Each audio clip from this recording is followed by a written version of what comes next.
Muy bien, tenemos para hoy el capítulo 7. Vamos a abarcar los temas del romanticismo español y la generación del 27. ¿Ok?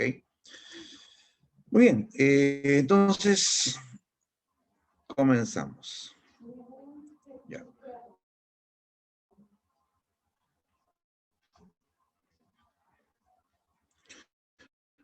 Ya, primero abarcamos el tema del romanticismo español, ya que creo que ya hemos estudiado en temas anteriores, ¿ya? Eh, y lo vamos a enfocar en función al más conocido poeta del romanticismo español, ¿no? El famoso Gustavo Adolfo Bécquer. Y en el tema de Generación 27 hablaremos de Federico García Lorca. ¿Ya? Entonces, vamos al tema. La etapa del romanticismo español.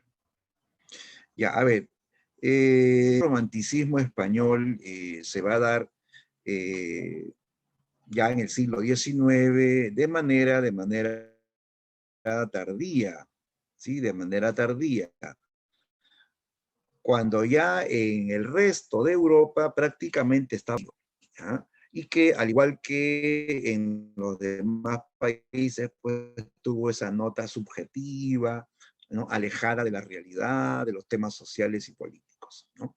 Abarca desde mediados del siglo XIX hasta fines del siglo XIX, ¿no? Se va a desarrollar en España luego de una etapa de decadencia literaria, ¿sí? Debido a que en España pues, se había desarrollado el llamado neoclasicismo, ¿sí? El romanticismo surge en contra del neoclasicismo anterior, ¿de acuerdo? ¿Por qué rechaza el neoclasicismo? ¿En qué se basaban los neoclásicos? Miren, los neoclásicos planteaban pues que la literatura tenía que ser puramente racional, ¿ya? Puramente racional. Por lo tanto, pues tenía que tener una temática lógica, creíble y desvincularse pues de todo tipo de fantasía, romper con todo lo que sea pues imaginación o tema sobrenatural, ¿no? También los neoclásicos planteaban que la literatura tenía que tener fin didáctico. A ver, ¿cuándo se dice, chicos, que la literatura tiene fin didáctico? A ver, comenten. ¿Cuándo la literatura tiene fin didáctico? Ajá, bien, Kevin, cuando busca enseñar, ¿no? Busca enseñar, busca corregir también, o por lo menos provocar la reflexión, ¿no? Del lector, del público. Ya, los neoclásicos impusieron ese fin didáctico, o sea, toda obra tenía que enseñar, tenía que educar, tenía que instruir, ¿ya? Incluso llegaron al extremo de decir, obra que no enseña no sirve. Sí, así de rígidos, ¿ah? Y en esa época se crearon incluso instituciones para revisar los escritos, ¿ya? Revisaban si tenía o no los requisitos pues, de fin didáctico, racional. Si no cumplía con esos requisitos, esos escritos jamás se publicaban, se desechaban, ¿ya? Entonces, el neoclasicismo fue una época donde el arte estuvo muy parametrado, ¿no? Muy digamos, dominado por reglas, ¿no? Demasiado rígidas. Por eso que ahora aparecen los románticos, ¿no? Que van a venir con su bandera de libertad y van a derribar todas esas reglas, esos preceptos impuestos por los neoclásicos. Entonces, en esta etapa se va a producir con el romanticismo un resurgimiento de la literatura española. En la etapa neoclásica hubo decadencia, hubo escasez, hubo pocos autores, pocas obras, eh, y ahora con el romanticismo vuelve a renacer la literatura, digamos, más original, sin tantas reglas, ¿no? Y con un número, pues, más abundante de representantes, ¿no? Entonces, el romanticismo va a generar una etapa de resurgimiento en la literatura española. A ver, características. Tú ya las conoces, porque esto es, pues, algo que ya se dio en los demás países europeos, ¿no? A ver, recordando, ¿ah? El romanticismo es subjetivo. ¿Por qué? Porque en las obras románticas predominan los sentimientos por encima de la razón, ¿no? El neoclásico era racional, la razón estaba por encima de todo. Los románticos nos dicen, el hombre no es pura razón, el ser humano también tiene sentimientos, ¿no? Y ellos van a valorar más los sentimientos por encima de la razón, ¿no? ¿Qué más? Los románticos son individualistas, o sea, le rinden culto a su propio yo, a su propia personalidad. Los románticos quieren lucir su propia imaginación, su propia forma de pensar, su propio estilo, ¿no? Su propia inspiración. Entonces, el romántico es bien individualista, ¿no? Dice, yo voy a decir lo que siento, voy a decir lo que pienso, no me importa lo que digan los demás, yo no voy a seguir eh, a los clásicos, ¿no? ¿Ya? Entonces es individualista, ¿no? O sea, tiene un ego, ¿no? Una pose egocéntrica, ¿no? El romántico, pues, se siente genio creador, ¿no? Tiene ego, ¿no? Otra característica del romántico es la exaltación de la fantasía. Claro, o sea, al romántico no le va a interesar pues la vida cotidiana, la vida social y política, sino ellos se alejan de la realidad y prefieren pues la fantasía, ¿ya? Vamos a encontrar autores que van a hablar de cosas sobrenaturales, ¿no? ¿Sí? Cosas fantásticas como en las leyendas de Becker, ¿no? ¿Ya? O sea, todo lo que corresponde a la irrealidad. O también los románticos tienen muchas veces carácter exótico. Exótico. Ya, exótico es el gusto o el interés por las culturas lejanas, ¿ya? Sobre todo por las culturas antiguas, ¿no? Y eso vamos a ver también en diversos textos donde hablan del pasado o hablan de mundos lejanos, alejados de España, ¿no? Otra característica, los románticos son idealistas, ¿no? O sea, son soñadores, ellos anhelan, sueñan con un mundo supremo, un mundo perfecto, ¿no?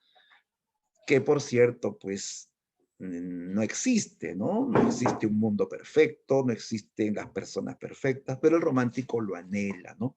Él idealiza, por ejemplo, a la mujer, ¿no? La contempla, ¿no? Eh, la eleva pues a un pedestal, ¿no?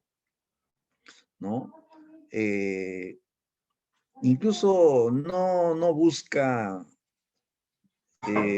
tenerla porque no quiere decepcionarse, ¿no? Entonces la quiere tener en el plano de lo ideal, ¿no? Igualmente idealiza la naturaleza, idealiza el amor en general, ¿no? Otra característica, el romántico busca la libertad en el arte. Esto es, pues, digamos, la filosofía de los románticos, la libertad, ¿ya? Libertad en el arte y en el pensamiento, ¿ya? Por eso que son todo lo contrario de los neoclásicos. Los neoclásicos impusieron reglas para el arte. El romántico dice, el arte no necesita reglas. El arte se guía del genio creador, ¿no? Del artista, del escritor, ¿no?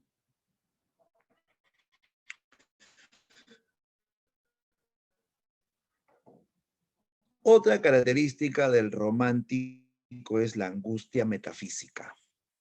Sí, el romántico, por todo aquello que la razón no puede explicar, ¿ya? El romántico no confía en la razón ni en la ciencia, ¿sí? El romántico se va a interesar por temas sobrenaturales. Por eso que vamos a encontrar historias de fantasmas, ¿no? Historias de duendes, ¿no? Historias de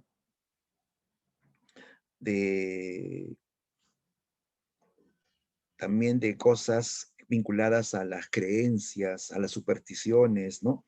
¿Ya? O sea, todo lo que sea irracional, ¿ya? Y por último, también en el romanticismo español vamos a encontrar interés por lo histórico, ¿sí? Por lo histórico. Recuerda que hay varios tipos de romanticismo, ¿sí o no? No todas las obras románticas te hablan de amor, no todas son sentimentales, ¿no? Hay también romanticismo social, ¿no? Pensamos ahí en Los Miserables de Víctor Hugo. Hay romanticismo gótico, romanticismo del terror, y ahí podemos pensar en Edgar Allan Poe, ¿no? Y hay romanticismo histórico, cuando tiene gusto por el pasado, ¿no? Muchos románticos van a evocar en sus obras el pasado medieval, ¿no? Les atrae ese pasado, ¿no? La Edad Media, ¿no? ¿Ya? Eh, Incluso aquí en el Perú también tuvimos romanticismo histórico, ¿sí? A ver, ¿qué autor peruano de la época romántica hablaba de nuestro pasado, de nuestra historia? ¿Qué romántico se inspiró en nuestra historia, chicos, ¿no? Eco, Palma, muy bien, Carla. Ricardo Palma, ¿no? Él era un romántico histórico, ¿no? Con su obra Tradiciones Peruanas, ¿sí? Él habló del pasado, nuestro pasado, ¿no? Eso también es un tema romántico, ¿ya? El pasado, típico de los románticos históricos. Bien, entonces, el romanticismo español es un eco del romanticismo europeo, pero se desarrolló tarde, se desarrolló de manera tardía, cuando ya en Europa, el resto de Europa estaba pues terminando la época romántica, ¿no? Bien, vamos a hablar en este periodo de el más famoso poeta romántico español, Gustavo Adolfo Bécquer, ¿ya? Bécquer, nacido en Sevilla, Sevilla, España, en 1836, muerto en Madrid en 1870. Como te das cuenta, su vida fue corta, apenas vivió 34 años, murió joven, ¿no? Como muchos románticos, ¿no? Murió joven, ¿no? Eh, Recordemos que su nombre verdadero fue Gustavo Adolfo Domínguez Bastidas, ¿ya? Domínguez Bastidas. Pero él firmaba sus poemas como Gustavo Adolfo Bécquer. ¿Por qué? Porque su padre, que era un pintor, apellidaba Domínguez Bécquer. Domínguez Bécquer. Bécquer es un apellido alemán, ¿ya? Su padre tenía ascendencia española y ascendencia alemana, ¿ya? Entonces, como Bécquer era un apellido extraño, extraño en España, eh, preferían llamarle a su familia los Bécquer, los Bécquer. Entonces, él va a firmar con esa denominación, Gustavo Adolfo Bécquer, ¿ya? Bécquer tuvo una vida pues bastante melancólica, una vida trágica, ¿ya? Comenzando pues porque él quedó huérfano a temprana edad, quedó huérfano primero de su mamá, después se muere su padre, queda huérfano, él experimentó pobreza, padeció enfermedades, padeció tuberculosis, que en esa época era una enfermedad que no tenía tratamiento, tuvo frustraciones amorosas, su vida fue bien melancólica. Por suerte tuvo una madrina que lo cuidó, que lo educó, pero Bécquer, pues, pese a todo, pues, siente la ausencia, ¿no? De los padres, ¿no? Tenía a su hermano Valeriano, que también era pintor como su padre, y Bécquer, pues, era un soñador que quería vivir, pues, de la poesía, ¿no? ¿Ya? Su vida fue melancólica, experimentó, repito, pobreza, eh, constantemente tenía males pulmonares, tuvo amores frustrados también, ¿sí? Se enamoró de eh, una chica llamada Elisa Guillén, ¿no? Fue su primer amor, pero Elisa Guillén le saca la vuelta, ¿sí? Lo engaña con un hombre de mayor posición económica, ¿no? Bécquer sufre, ¿no? Se refugia en la poesía. Después conoció a una mujer con la cual, pues, termina en el altar, ¿sí? Se casa con la española Casta Esteban.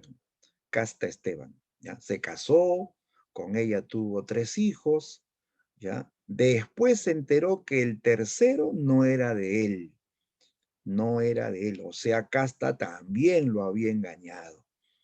Otra frustración amorosa, ¿no? Y luego Becker se enamora platónicamente de una actriz llamada Julia Spin, a la cual solo la contemplaba de lejos, a la cual la idealizaba. Y Becker elevó a esta mujer a un pedestal y la idealizaba, y ella va a ser la inspiración pues de sus poemas mayormente, ¿no? Las rimas que escribe luego están inspiradas mayormente en esta famosa actriz llamada Julia Spin, ¿ya? A la cual él, repito, solamente miraba desde lejos. Nunca estuvo con ella, fue un amor platónico, pero a ella le dedicó su poesía. Claro, es que pasa a veces que uno idealiza a la persona con la que quiso estar y nunca pudo estar, ¿no? A ella la tiene en un pedestal. En cambio, con las que estuvo le hicieron sufrir, ¿no? Lo engañaron, entonces él prefería que todo quede en lo platónico nada más, ¿no? Bien, entonces nace así pues la poesía de Becker, ¿no? Él vivió básicamente del periodismo, trabajaba en periódicos, ¿no? Eh, pero él quería hacerse famoso por su poesía, pues, ¿no? Sin embargo, Becker pues se muere víctima de tuberculosis sin publicar su obra poética. Su obra poética se publica ya después que él muere, ¿no? Sus amigos, ¿no? Después que él ha muerto, juntan su poesía y lo publican póstumamente, ¿ya? El único libro que él publicó estando vivo fue este libro titulado Historia de los Templos de España, ¿ya? Historia de los Templos de España que aparece estando él vivo, porque todo lo demás aparece ya después de su muerte, ¿ya? A ver, Becker es un autor que perteneció al post-romanticismo, o sea, él fue un romántico tardío, ¿ya? Becker comienza a escribir cuando el romanticismo ya había terminado. Fíjate, él nació en 1836, ¿ya? El romanticismo, el romanticismo duró hasta 1850.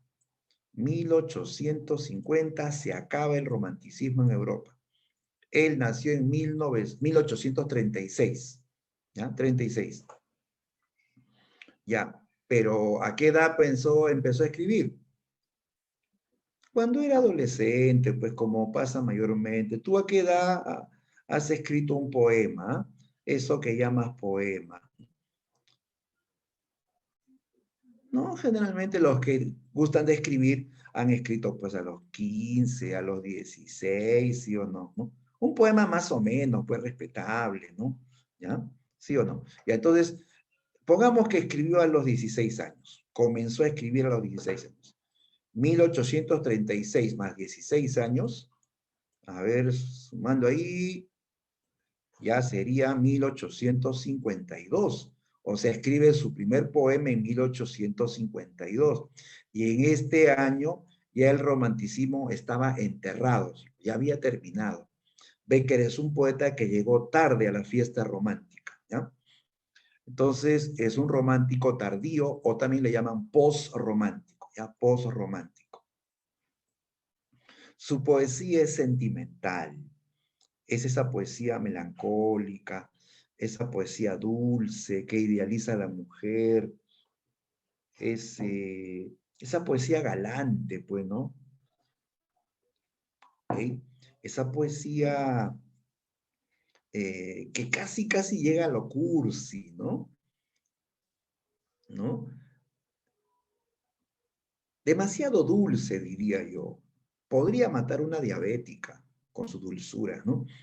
Pero así es, pues, ¿no? A las chicas les gustan los halagos, los elogios, y eso hace Becker en la mayoría de sus poemas.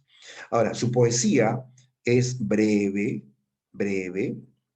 son poemas cortos y sencillos, ya destaca la sencillez de su lenguaje, ya. Él no es como los poetas barrocos que escriben demasiado complicado, ¿no? Donde hay demasiados adornos, demasiado nivel culto, ¿no? Becker escribe sencillo. No es como Góngora, ¿no? A Góngora tú lo lees una, dos, tres veces y igual no lo entiendes, ¿no? En cambio a Becker se le lee y se le entiende. Porque él quiere eso, que le entiendan sus sentimientos, ¿no? Entonces escribe breve y sencillo. También Becker cultivó, además de poesía, cultivó la leyenda, ¿no? Ese tipo de narrativa donde se mezcla lo histórico con lo fantástico, ¿no? Mitad historia, mitad fantasía, ¿no? Becker va a escribir leyendas, ¿sí? Donde destaca la fantasía, el exotismo, en el sentido de que se remonta pues a tiempos lejanos, sobre todo la Edad Media, ¿no? Habla mucho de la Edad Media. Bien, algunas de sus obras, él escribe las rimas, ¿no? Que originalmente se titulaba o se iba a llamar, ¿no? El libro de los gorriones, ¿ok? Pero él muere y los que lo publican le van a llamar rimas. Esto ya aparece en 1871, un año después de la muerte de Becker, ¿ya? Igual, las leyendas y fantasías también aparecen al año siguiente. Cartas de Griselda también se publica después de la muerte del poeta. El único libro que publicó Becker estando vivo fue Historia de los Templos de España, ¿ya? Ya, aquí hay una corrección, en 1867, ¿ya? Es 67. O sea que Becker en vida no fue famoso por sus obras. Su fama viene después de la muerte, ¿no? Después de la muerte, ¿no? A ver, comentemos sus obras principales. Ahí tenemos el caso de las rimas. Rimas es un conjunto de poemas sentimentales, poemas sobre el amor, ¿ya? Entonces, como expresa sentimientos, lógicamente pertenece al género lírico, ¿ya? En cuanto al estilo, ojo a la forma del lenguaje, destaca la brevedad, son poemas mayormente cortos, ¿no? ¿Ya? De gran sencillez formal, ¿ya? De gran sencillez, o sea, un lenguaje accesible al lector, ¿ya? Cuando digo breve no significa pues que sean 3, 4 líneas tampoco, ¿ah? No, no, son breves, ¿no? Son poemas relativamente breves. En comparación pues a lo anterior, ¿no? Por ejemplo, Góngora escribe Soledades que tiene 1098 versos. 1098 versos, es un poema extenso, ¿no? O Garcilaso escribe La égloga de Salicio Moroso, que tiene casi 500 versos. Eso es un poema extenso. En cambio, Becker escribe breve, corto, conciso, ¿no? Con un lenguaje sencillo. El tema central es el amor idealizado. Becker es un romántico que idealiza el amor, que anhela un amor puro y perfecto, ¿no? Dirán, profe, eso no existe. Sí, es cierto, ¿no? No hay amores perfectos, chicos, pero el romántico lo desea, pues, lo anhela, ¿no? ¿Ya? Otros temas de las rimas de Becker son la fuerza creadora del poeta, o sea, el poeta se siente un genio creador, ¿ya? Ah, por ejemplo, acá mira lo que dice Becker. Locura que el espíritu exalta y enardece, embriaguez divina del genio creador. Tal es la inspiración, gigante voz que el caos ordena en el cerebro y entre las sombras hace la luz aparecer. O sea, yo soy un genio, yo tengo el genio creador, yo tengo la inspiración, ¿no? El romántico es así, egocéntrico, ¿no? Destaca su genio creador, su propio genio, ¿no? ¿Ya? También en la rima vamos a encontrar la historia de una pasión frustrada, ¿ya? O sea, ve que es como que nos cuenta una historia de amor, pero en poesía. Primero se enamora, ¿no? O primero la contempla de lejos, ¿no? Se enamora, goza del amor, pero después viene la decepción, se termina la historia, ¿no? ¿No? Es la clásica secuencia, ¿no? De las historias de amor que han fracasado, ¿no? ¿Ya? Veamos algunos poemas de Becker, algunas rimas de Becker, ¿ya? A ver, ya, a ver, comenzamos con esta rima, la rima 4, donde en cierto modo vamos a encontrar cuáles son los motivos de los románticos, ¿no? Eh, dicho de manera poética. A ver, leamos este poema. Mientras las ondas de la luz al beso palpitan encendidas, mientras el sol las desgarradas nubes de fuego y oro vista, mientras el aire en su regazo lleve perfumes y armonías, Mientras haya en el mundo primavera, habrá poesía. Mientras la ciencia a descubrir no alcance las fuentes de la vida, y en el mar o en el cielo haya un abismo que al cálculo resista, mientras la humanidad siempre avanzando no sepa dónde camina, mientras haya un misterio para el hombre, habrá poesía. Mientras se sienta que se ríe el alma sin que los labios rían, mientras se llore sin que el llanto acuda a nublar la pupila, mientras el corazón y la cabeza batallando prosigan, mientras haya esperanzas y recuerdos, habrá poesía, ¿no? Mientras haya unos ojos que reflejen los ojos que los miran, mientras responde el labio suspirando al labio que suspira, mientras sentirse puedan en un beso dos almas confundidas, mientras exista una mujer hermosa, habrá poesía. Miren cómo él repite insistentemente, ¿no? Habrá poesía, habrá poesía. ¿Cuándo habrá poesía? Cuando, o sea, mientras exista esta naturaleza hermosa, mientras existan estas primaveras, habrá poesía, porque eso va a inspirar al poeta, ¿no?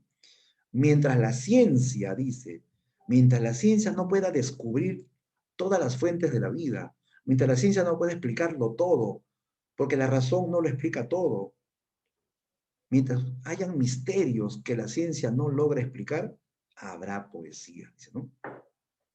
Mientras la gente se enamore, mientras se encuentren almas gemelas que suspiran, habrá poesía. Mientras existan mujeres hermosas, porque todas las mujeres son hermosas, habrá poesía. O sea, él está explicando aquí cuáles son los motivos para escribir poesía. La naturaleza, los sentimientos, los misterios, la mujer, ¿no? Son la inspiración para que exista poesía, ¿no? Y veamos aquí algunos temas específicos. Becker es el poeta que se enamora, que idealiza a la mujer. Fíjate en esta rima, la rima 17. Dice, hoy la tierra y los cielos me sonríen. Hoy llega al fondo de mi alma el sol. Hoy la he visto y me ha mirado. Hoy creo en Dios. Asu. Dice que él ha visto a la mujer de sus sueños y está feliz. La tierra y los cielos me sonríen, dice, ¿no? Llega al fondo de mi alma el sol. ¿Por qué? Porque la ha visto. Y ella lo ha mirado, ¿no? Y él, con eso, está convencido de que existe Dios, ¿no? Porque ve a la mujer que es pues como la creación perfecta de Dios, ¿no? Así como decían los poetas del Dolce Stil Novo, que veían a la mujer ángel, ¿no? La mujer como creación perfecta de Dios. Por eso que el poeta dice, hoy creo en Dios, ¿no? He visto un ángel, ¿no? Se ha enamorado de ella, ¿no?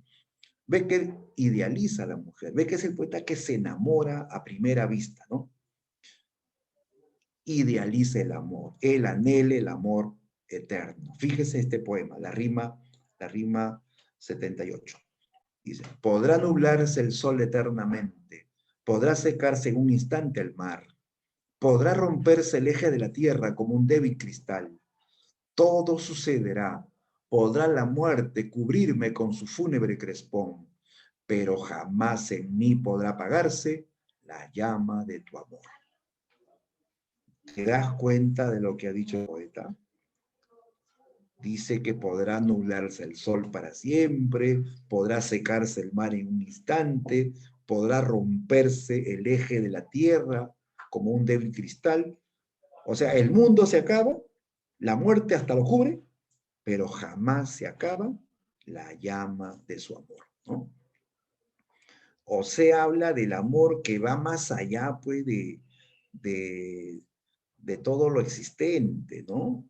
Habla de un amor que nunca muere, un amor eterno, sí o no, ¿no? Un amor perfecto. Dirán, profe, eso no existe. Sí, pues, ¿no? Los amores a veces, a veces se acaban, ¿no? A veces fracasan, ¿no? Pero el romántico anhela, pues, el amor eterno, el amor perfecto, ¿no?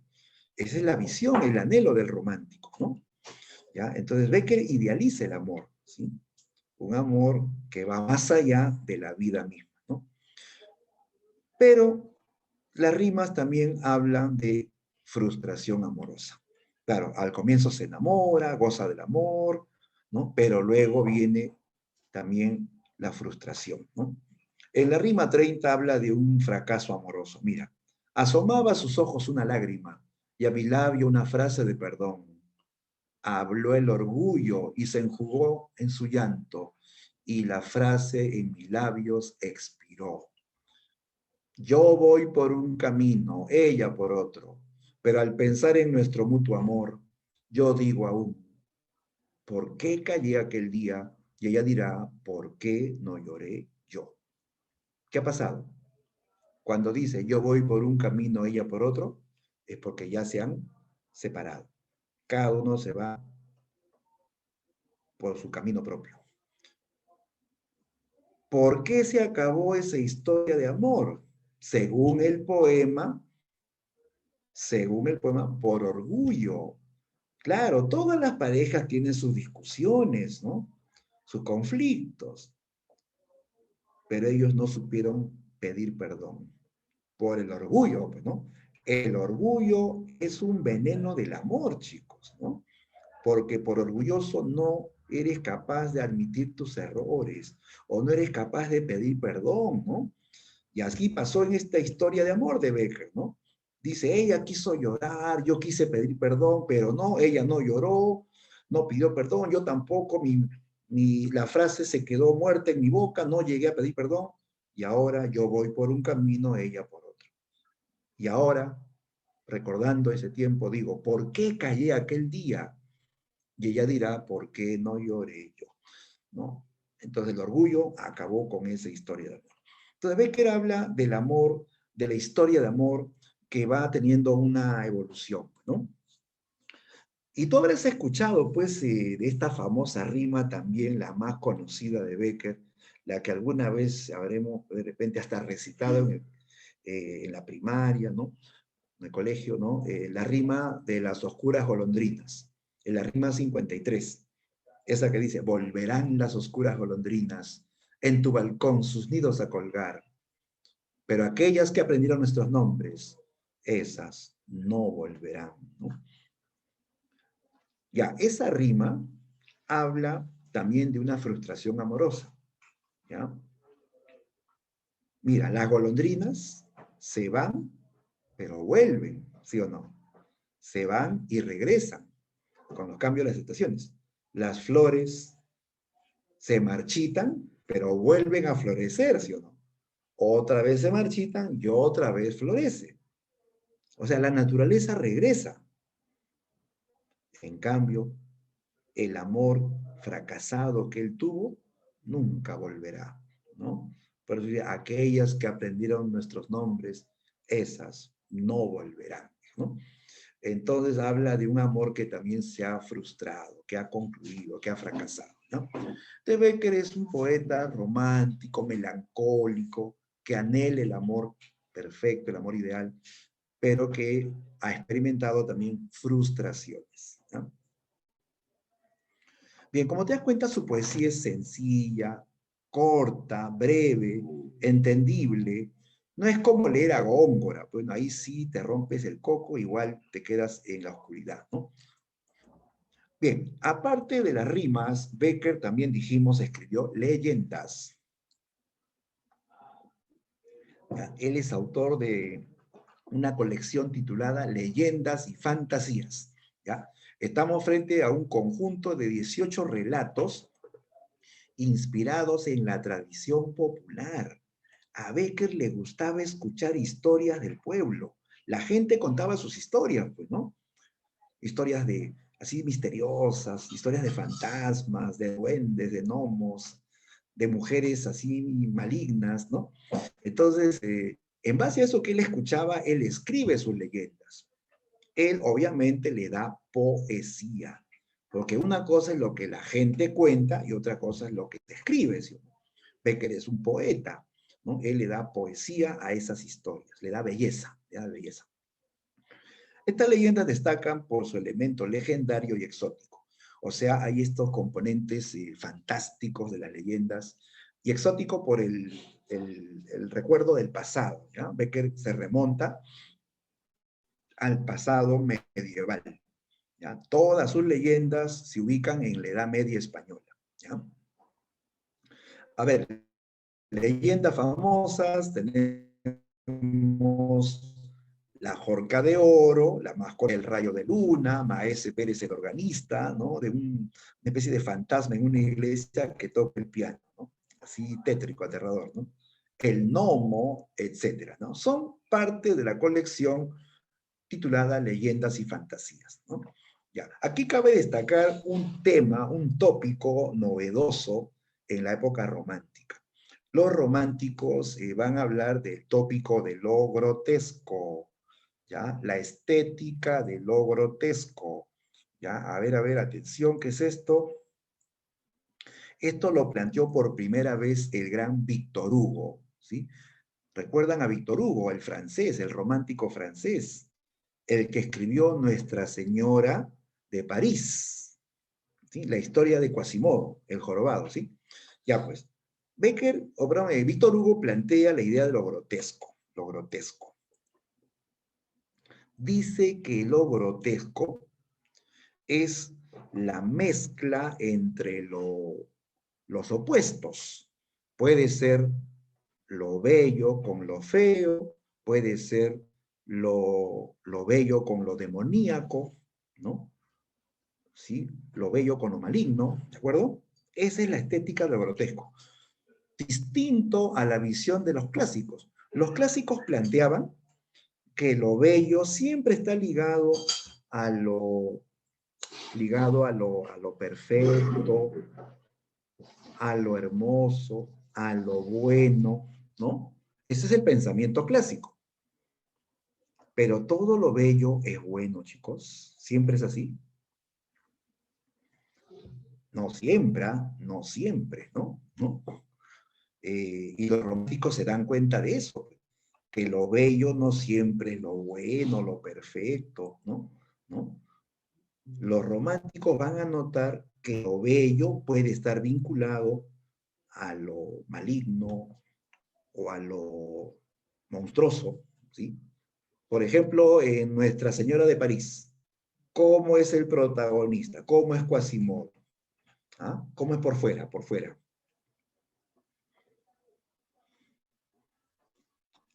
A ver quién lo dice. A ver, Ximena, ¿cómo es tu enamorado Quasimodo? Ah, ya lo dijo, feo, ¿no? Sí, pues es feo, es deforme, ¿no? Tiene joroba, tiene un ojo más arriba que el otro, así hinchado todavía, tiene la boca deforme, una pierna más corta que la otra, ¿no?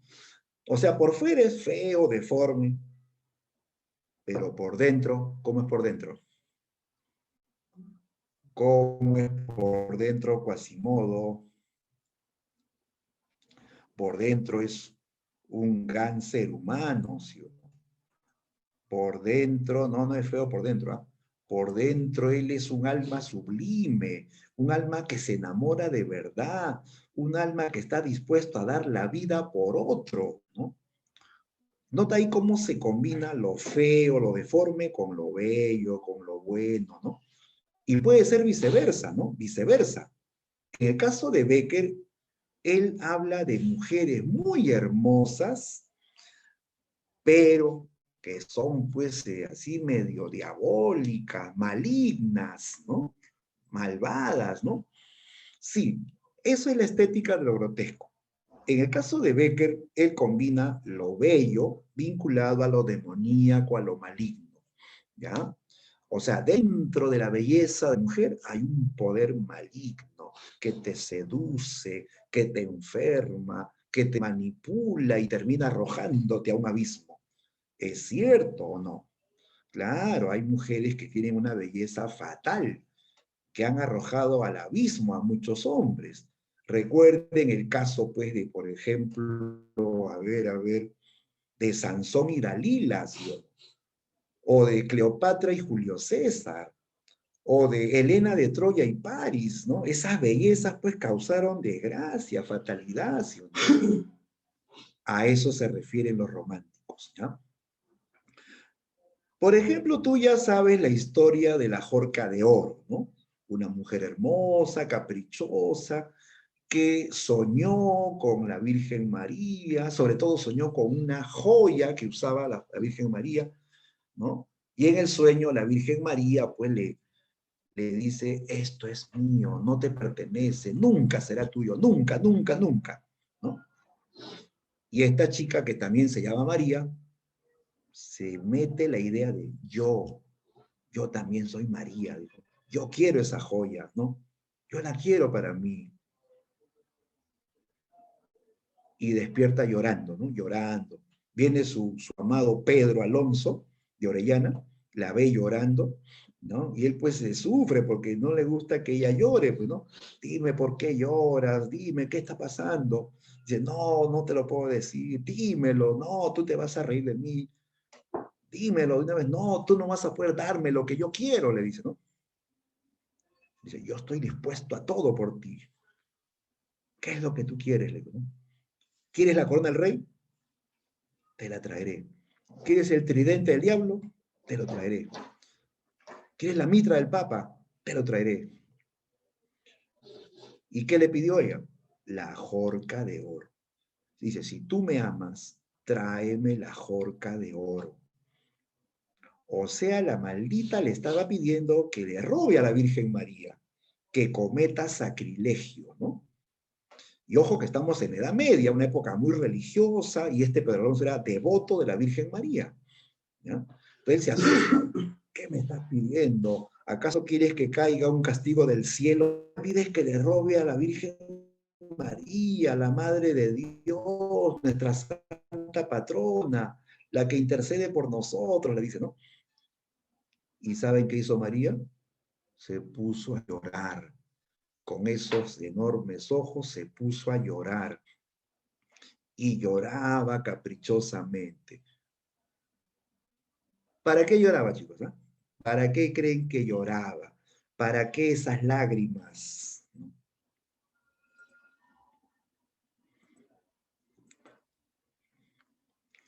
Sí, pues no, para que él se compadezca. En realidad es para manipularlo, hay que decirlo con sus palabras exactas. Para manipular, las lágrimas a veces manipulan o no. Y sí, las chicas son expertas en eso, ¿ah? Sí, sí. Esas lágrimas eran para manipularlo, para convencerlo, ¿sí o no? Así es, pues, ¿no? Entonces, ¿qué creen? ¿Lo hizo o no lo hizo? ¿Este chico roba o no roba? Sí, este estaba tan apasionado con ella que él va a robar en contra de su fe y de sus sentimientos, ¿ah? Y así el día de la fiesta de la Virgen María, fiesta patronal en esta ciudad de Toledo, ya pues todos estaban ahí en las calles, ¿no? Conmemorando el día de la Virgen María. Ya viene la noche, todos se van a descansar a sus casas, y Pedro Alonso estaba pues así sentado como un mendigo en la calle y se levanta así como hechizado, ¿no? Y sin poder controlarlo, sus pies lo llevan hacia la iglesia, ¿ya? Era de noche, ¿eh? Él se mete a la iglesia como un ladrón y ojo que está vacío, pues solamente hay velas, todo oscuro y vela, y las velas hacen sombras, ¿no? Y esas iglesias antiguas, pues, el techo alto, no había estatuas de ángeles, de santos, de monjes, de demonios, y las velas hacían que se hagan sombras, un ambiente así tétrico, ¿no? Tétrico. Y él entra así, asustado, ¿no? Se para en el altar frente a la imagen de la Virgen María, que está cargando al niño Jesús, y en su brazo tiene la jorca de oro, y él piensa en su amada María, que está en la jorca de oro. Cierra los ojos, siente vergüenza de lo que va a hacer, y le arrebata la jorca de oro, ¿ya? Cuando él está con la joya en la mano, escucha unos ruidos que lo estremecen, que hacen eco. Abre los ojos y ve que todas las estatuas de mármol abren sus ojos. ¿Te imaginas eso? Y se mueven las estatuas de santos, de ángeles, de monjes, de demonios, se mueven. Y todos vienen hacia él a reclamarle su crimen, su sacrilegio, ¿no? Incluso se abren unas tumbas donde habían cuerpos de curas que habían muerto y salen las almas. Todos vienen hacia él a reclamarle. Macabro, ¿sí o no? Ante esa situación macabra, lanza un grito así sobrenatural, desgarrador, y pierde el conocimiento. Al día siguiente lo encontraron tirado en el piso, pálido, temblando, la joya en la mano y gritando. Gritaba la misma frase. Él gritaba, es suya, es suya, es suya, es suya. Era lo único que sabía decir. Es suya, ¿no? Él invocó para siempre. Porque su cargo de conciencia fue tan grande por lo que hizo, de robar a la Virgen María, que él perdió la razón. ¿Ya? Pero ¿quién lo indujo a cometer ese sacrilegio? Esta belleza fatal, pues chicos, esta belleza perturbadora, esta belleza que tiene algo de maligno, ¿ya? Entonces Becker habla de eso, lo bello ligado a lo demoníaco, a lo maligno, ¿ya? Otra historia también interesante en este libro es Los ojos verdes, ¿ya? Los ojos verdes, ¿ya? Esta es la historia de una especie de cazador, ¿no? Que va con su escudero, ¿no? Al bosque, ¿no? Esto ocurre en la ciudad de Sevilla, en el pueblo de Sevilla, España, ¿no? Dice pues que este cazador va, ¿no?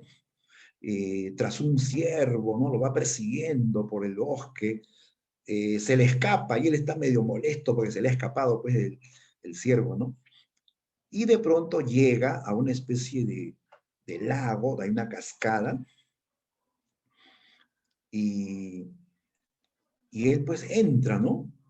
A ese lugar y del lago sale una mujer muy hermosa que tenía dos ojos, dice un par de ojos espectacularmente hermosos, así verdes como esmeraldas, que brillaban y él la queda mirando fascinado y luego desaparece, ¿no? Ella desaparece.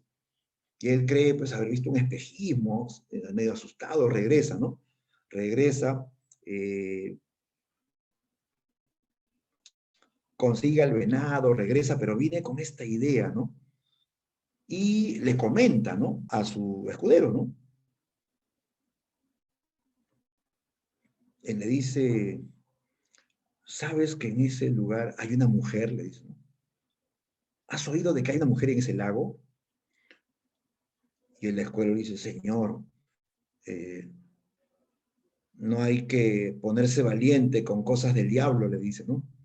Ese lugar está embrujado, está endemoniado, no, nunca vaya por ahí, le dice, ¿no? Este hombre no dejaba de pensar en esa hermosa mujer y sobre todo en esos ojos verdes que lo habían hechizado, ¿no? Así que cuando ya estaba oscureciendo, él decide volver a ese lugar, monta su caballo y se va, pues, ¿no? A ese lugar, ¿ya? Llega a ese lago y del lago sale otra vez esa hermosa mujer, ¿no? Esa mujer que a él lo hechiza con su belleza, ¿no? Y él la queda mirando, pues así impresionado, y él le dice, le pregunta, ¿no? Dime, mujer, ¿quién eres? ¿No? ¿De dónde vienes? ¿Realmente eres? Y ella dice, ¿un demonio? ¿Eso piensas? ¿Que soy un demonio? Dime, supongamos que sí lo soy. ¿Qué vas a hacer? Le dice, ¿no? Y él la queda mirando así toda hermosa, ya, ¿no? Y él le dice, igual te querría, le digo, ¿no? Así seas un demonio, igual te querría, le digo, ¿no? No me importa lo que seas, le digo, ¿no? Y entonces ella le levanta los brazos, ven a mí, le dice, acércate, te voy a hacer feliz, te voy a dar una felicidad que ni en tus sueños te has imaginado, le dice, ¿no? Y él entra al lago, ¿no? Entra al lago, ¿no? y ella lo abraza, lo besa, siente sus labios gélidos como el hielo, ¿no? Lo besa, y de pronto dice que se abre como un hueco debajo de los dos, y los dos caen al abismo. Pues caen hasta el mismísimo infierno. Ese remolino del lago se cierra finalmente, y todo vuelve a la calma. ¿Te das cuenta nuevamente la idea de lo grotesco? Esta mujer hermosa, ¿no? Provoca pues la, la perdición de este hombre, ¿no? ¿Sí? Entonces Becker nos habla de mujeres bellas pero malignas, mujeres diablas, chicos, ¿no? En la poesía es diferente, en la poesía habla de la mujer ángel y en sus leyendas habla de la mujer diabla. Que en la vida pues hay mujeres eh, fatales, así como también hay mujeres pues, ¿no? Virtuosas, aunque nadie es perfecto, ¿no? En realidad en la vida hay una fusión, pues chicos, ¿no? Pero el literal del poeta nos habla de dos tipos de mujer ahí, ¿no? ¿No? Así es, la mujer fatal y la mujer virtuosa, ¿no? Bien, entonces, de eso trata lo grotesco, ¿ya? Lo grotesco. Claro, los hombres también, pues sí, pues es cierto. Nunca hay que generalizar, pues, ¿no? Así es, así es. Nadie es puramente bueno ni puramente malo, ¿no? Muy bien. Ya, eso respecto entonces a la leyenda de Becker. Ya, vamos a continuar, chicos. Pasemos ahora a ver el otro tema, la generación del 27. Entramos ya, chicos, al siglo XX en España. Siglo XX en España. Generación 7. ¿Será 1827 o 1927? ¿Qué dicen? ¿200 o 1927?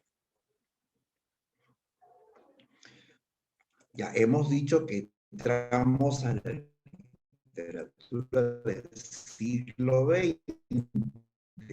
Ah, ya, pues el siglo XX es 1927. Ya. Entonces, este grupo de escritores se hace en 1927, ¿ya? En 1927 se reunieron un grupo de poetas para celebrar, para conmemorar el tricentenario, los 300 años de la muerte de don Luis de Góngora y Argote, uno de los grandes poetas de España y poetas universales, ¿eh? El maestro de la metáfora, el maestro de la poesía culta, ¿no? Que en su tiempo fue incomprendido. Ahora, 300 años después de su muerte, se le hace un homenaje, un tributo. ¿Ya? Entonces, todos los poetas que organizaron este homenaje formaron la generación del 27. ¿Ya? Eran poetas que admiraban a Góngora, que en ese evento que duró 3 días, hicieron pues discursos, interpretaciones y valoraciones de la obra de don Luis de Góngora. ¿Ya? Bien, entonces nace así este famoso grupo, un grupo legendario, emblemático de la literatura española. ¿Ya? A este grupo también se le ha llamado los nietos del 98, ¿ya? Porque antes de ellos existió la generación del 98, de 1898. Y ellos van a seguir, en cierto modo, la herencia de algunos autores como Antonio Machado, Juan Ramón Jiménez, Miguel de Unamuno, ¿no? Ellos van a seguir ciertas eh, pautas que dieron los autores del 98. Entonces ellos son los nietos del 98, los herederos del 98, ¿no? También se le llamó la generación de las dictaduras. La generación de las dictaduras, ¿por qué? Porque este grupo afrontó dos dictaduras militares, dos dictaduras bastante represoras, la dictadura del general Primo de Rivera y luego la dictadura del general Francisco Franco, más conocido como el generalísimo, ¿no? Francisco Franco, que gobernó más de medio siglo en España, ¿no? ¿Sí? Entonces ellos afrontan dictaduras militares, dictaduras muy violentas, a los cuales ellos pues rechazaron, ¿no? Ellos cuestionaron, incluso fueron perseguidos, ¿no?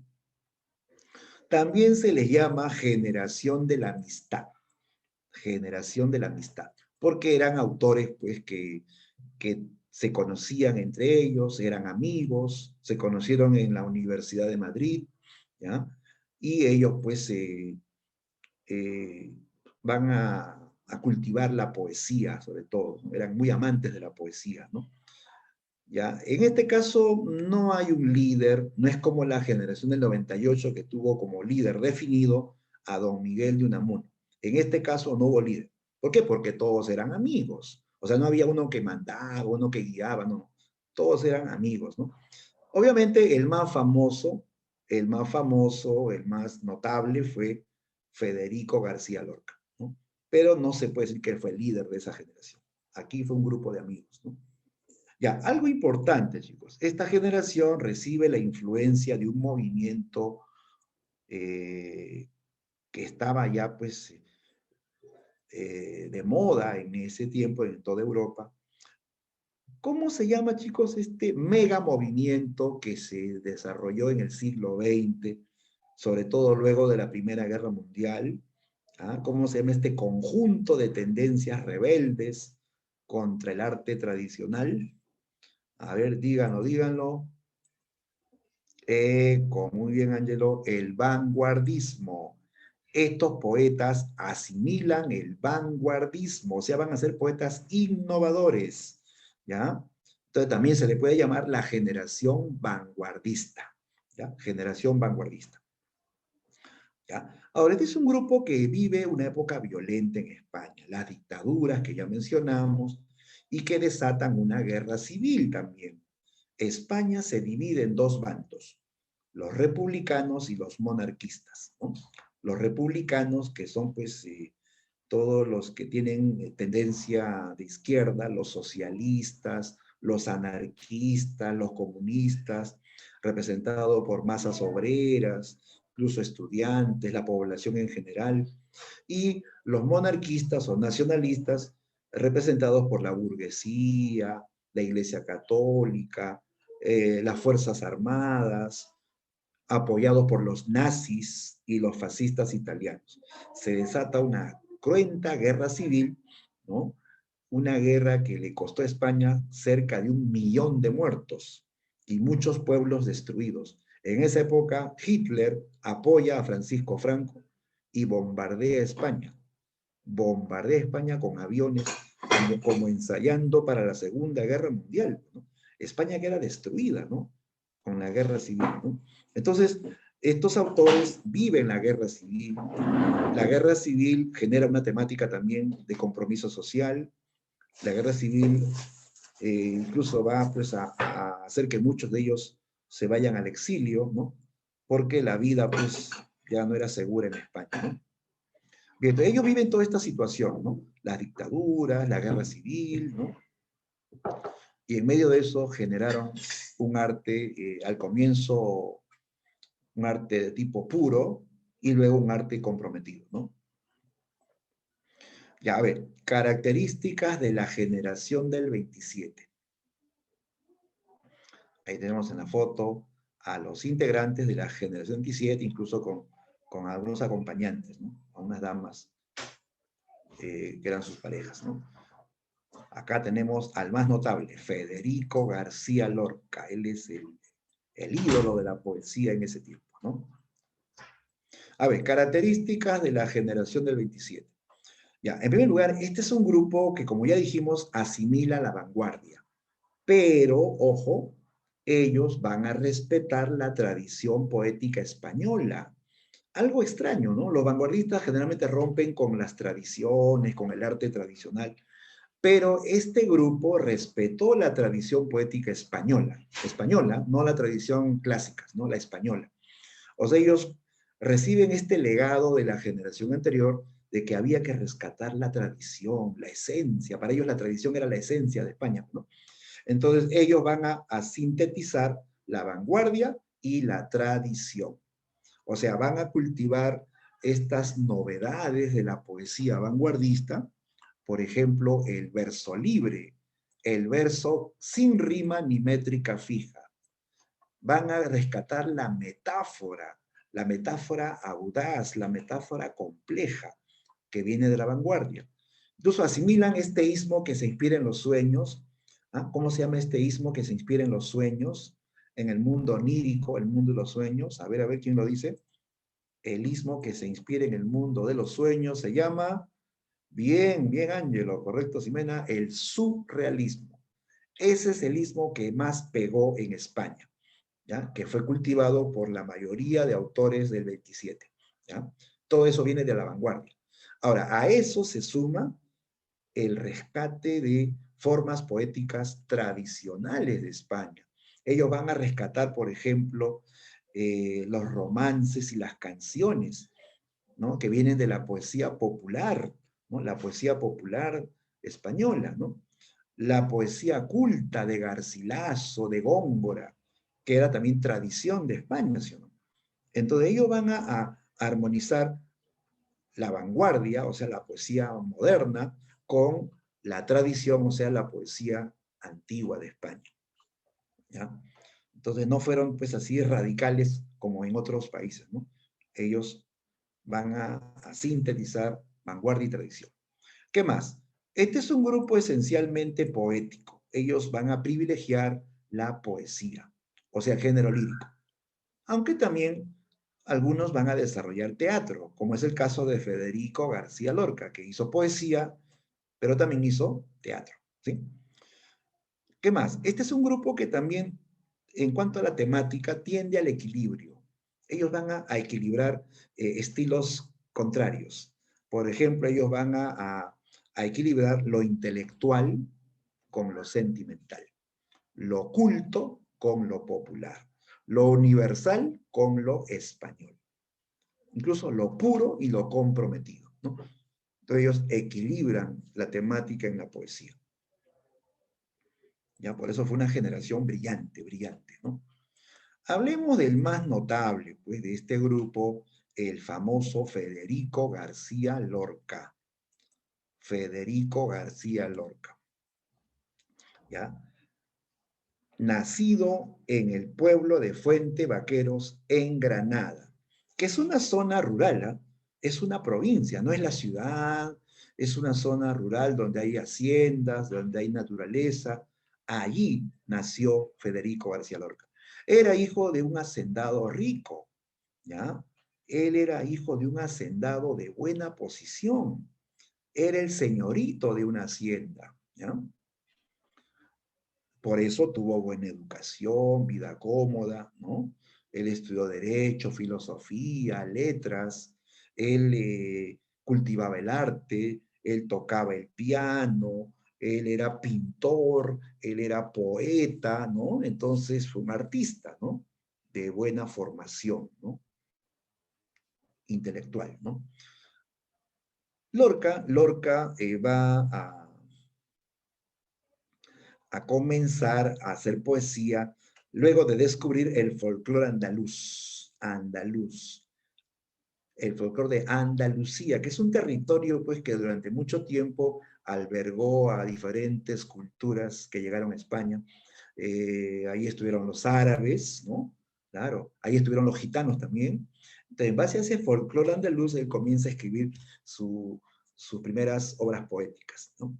Después ya va a hacer teatro también.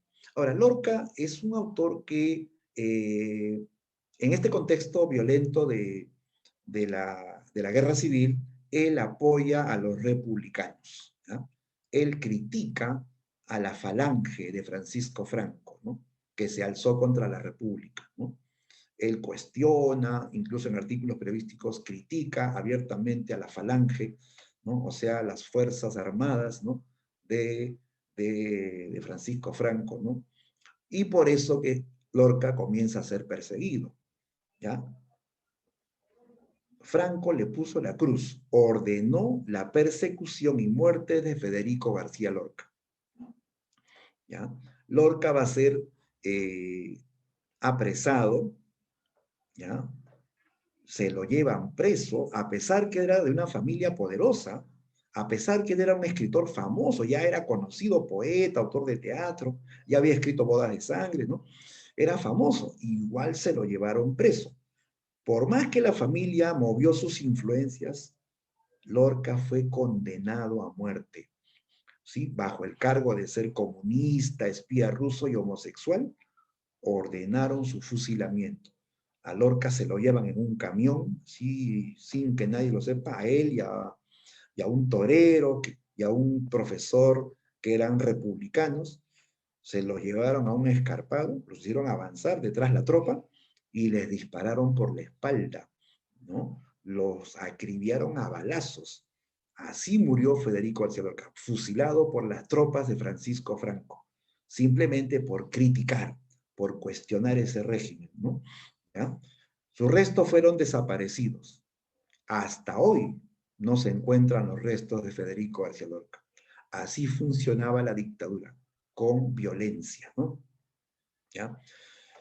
Lorca muere y su muerte causa pánico, pues, ¿no? Si mataron a un famoso poeta de la alta sociedad española, imagínate, pues, ya los demás no estaban seguros, pues nadie estaba seguro, ¿no? Entonces, eso causa pánico y muchos intelectuales tuvieron que irse de España, sobre todo los que eran republicanos, pues, ¿no? Porque por ser republicanos los mataban, ¿no? Entonces, muchos se fueron de España en esa época. La guerra civil ahuyentó lo mejor de la inteligencia española, ¿no? Y su muerte, la muerte de Lorca, marca el fin de su generación también, ¿no? Lorca también hay que resaltar que él viajó a Estados Unidos. En 1929 viaja a Estados Unidos con una beca para estudiar en la Universidad de Columbia, ¿no? Pero él se va sobre todo por una frustración. Él dice que vivía enamorado de un escultor que no llegó pues a aceptar la relación, a pesar que él también estaba, ¿no? En ese mismo camino, ¿no? ¿Ya? Pero él no acepta la presión de la sociedad y al final se casa con una mujer y tiene hijos, pero era igual que Lorca, ¿no? De tendencia homosexual. Ya, pero Lorca, pues, tenía eso así guardado, pues él no era pues así de salir del closet, ¿no? Como lo han hecho otros, ¿no? Porque España era una sociedad muy conservadora, ¿no? Entonces, Lorca se reprime, en fin, ¿no? Y esta frustración lo aleja de España, se va a Estados Unidos, en Estados Unidos ve pues el capitalismo, el consumismo, la deshumanización, ¿no? Y escribe un nuevo libro titulado Poeta en Nueva York, ¿ya? Poeta en Nueva York, ¿ya? Entonces, esa experiencia del viaje a Estados Unidos genera un libro vanguardista titulado Poeta en Nueva York. Bien, veamos la producción poética de Lorca. Ya, en poesía él es autor de Poema del Cante Jondo, que es poesía pura. Después tiene, este libro es muy interesante, Romancero Gitano, ¿ya? Romancero Gitano es un libro de poesía tradicional en homenaje al mundo gitano en España. Lorca se identifica con una raza marginada. Los gitanos son marginados en España, son mal vistos en España, ¿no? Porque los gitanos no son de España, pues son errantes, ¿no? No existe el país de los gitanos. Los gitanos están dispersos por todo el mundo. En el Perú también hay comunidades gitanas, ¿no? Ya, entonces los gitanos pues tienen una vida errante, ¿no? Tienen creencias diferentes, ellos son mayormente panteístas, ellos creen en la naturaleza, ¿no? Como los incas, ¿no? Que todo, los cerros, la luna, el sol son divinos, ¿no? ¿Ya? Entonces, como no tienen las mismas creencias y costumbres que los españoles, eran mal vistos, ¿no? Y durante la dictadura de Franco, estos gitanos eran perseguidos, eran incluso asesinados por las tropas, por la Guardia Civil franquista, ¿no? De Lorca defiende a los gitanos y le canta a ese mundo apasionado y misterioso de los gitanos marginados, ¿no? Y luego vendría su obra vanguardista, Poeta en Nueva York. ¿no? A raíz de su viaje a Estados Unidos, ¿no? Esta es la obra que más nos va a interesar, ¿ya? Poeta en Nueva York. Ya, ahí está, Poeta en Nueva York. Es el poemario más vanguardista de Federico García Lorca, ¿ya? Eh, es un libro que tiene pues todas esas características de la poesía vanguardista. ¿Cuáles? Por ejemplo, él cultiva el verso libre, sin rima ni métrica. La rima y la métrica eran pues de la poesía tradicional, ¿no? Que se usó hasta el modernismo, ¿no? El modernismo usaba todavía versos rimados, con métrica fija, con lenguaje lujoso, decorativo. Los del 27 rompen con esa estética modernista anterior, ¿ya? Ellos renuevan el lenguaje, ellos comienzan a incorporar nuevas voces, ellos utilizan metáforas, enumeraciones caóticas, ¿no? Entonces eso ya es poesía vanguardista, ¿no? El tema, ¿de qué nos hablan estos poemas? El tema es la denuncia al consumismo y la enajenación o la alienación que sufre el hombre en la sociedad capitalista, la sociedad contemporánea, ¿ya? Claro, Lorca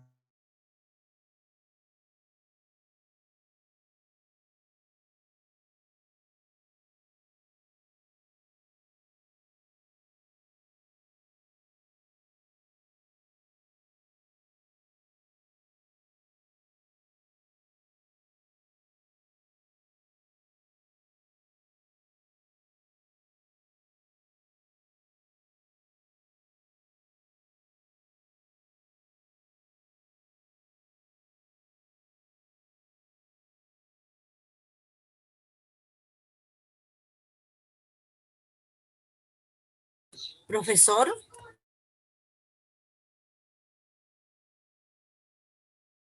vio en Estados Unidos un mundo avanzado, vio un mundo moderno en Estados Unidos, ¿no? Con rascacielos, con empresas millonarias, pues, ¿no? Así como era un mundo aparentemente, ¿no? Muy civilizado, muy moderno, también vio un mundo muy deshumanizado, una sociedad insensible, una sociedad que generaba riqueza para una minoría y dejaba en la miseria a mucha gente, ¿no? Entonces, él va a cuestionar, pues, los excesos del capitalismo, ¿de acuerdo?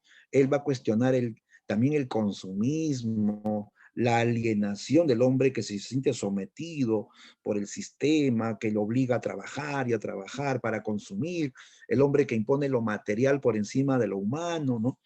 Por eso que él criticó a la sociedad capitalista norteamericana, ¿no?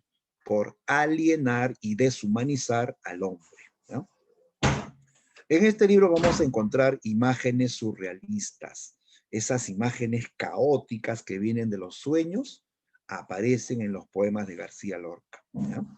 También vamos a encontrar la defensa de la comunidad negra, los afroamericanos que viven en Estados Unidos, ¿no? Esa comunidad negra que es explotada, que es discriminada en Estados Unidos.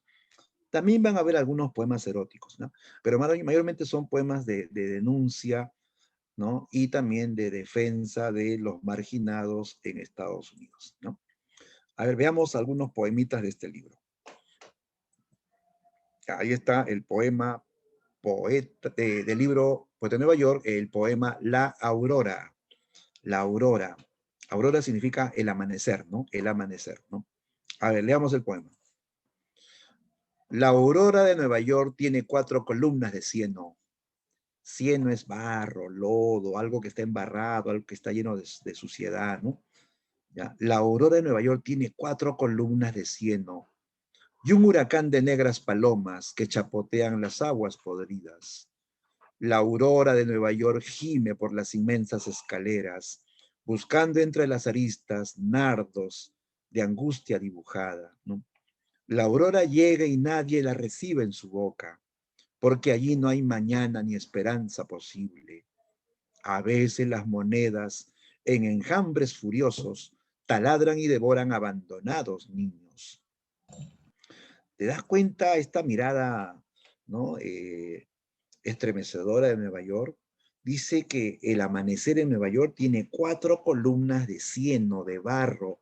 Las columnas se refieren a los edificios, a los rascacielos, pero el poeta los ve así pues tétricos, los ve como columnas de barro, ¿no? Y ve un huracán de negras palomas que no dejan que la luz nazca, ¿no? Esas palomas negras chapotean en aguas podridas, dice, ¿no?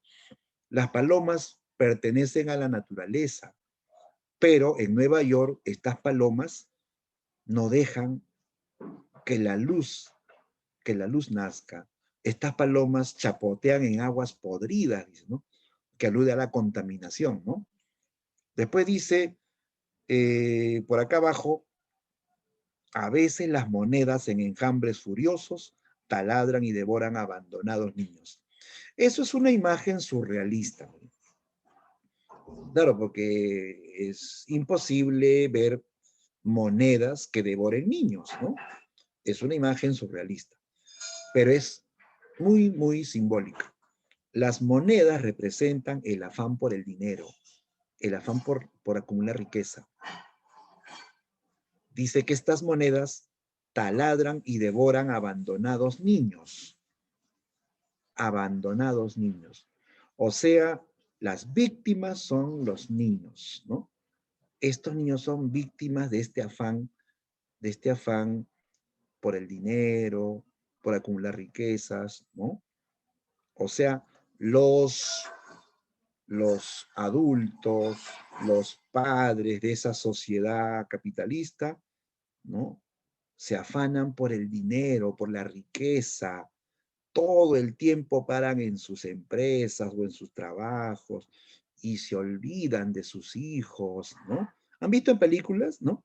¿No? Que los norteamericanos paran en sus empresas, sus negocios y dejan de lado a su familia, ni se acuerdan del cumpleaños de su hijito, ¿no? ¿No? Entonces, algo así, pues, ¿no? O sea, por amor al dinero y al trabajo, le privan de tiempo y amor a sus hijos, ¿no?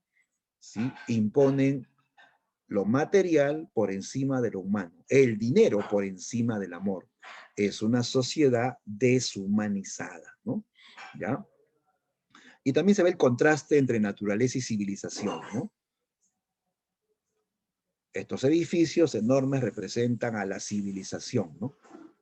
Que se contrapone a la naturaleza. La naturaleza es el amanecer, las palomas, las flores que, que no tienen espacio en este lugar, dice, no, no, no. Bien, eso va a ser un primer tema, ¿no? Se habla de la deshumanización en la civilización moderna, ¿no? Ya, después tenemos este otro poema que se llama Oficina y Denuncia, que también es parte del libro Poeta en Nueva York. A ver, leamos este fragmento.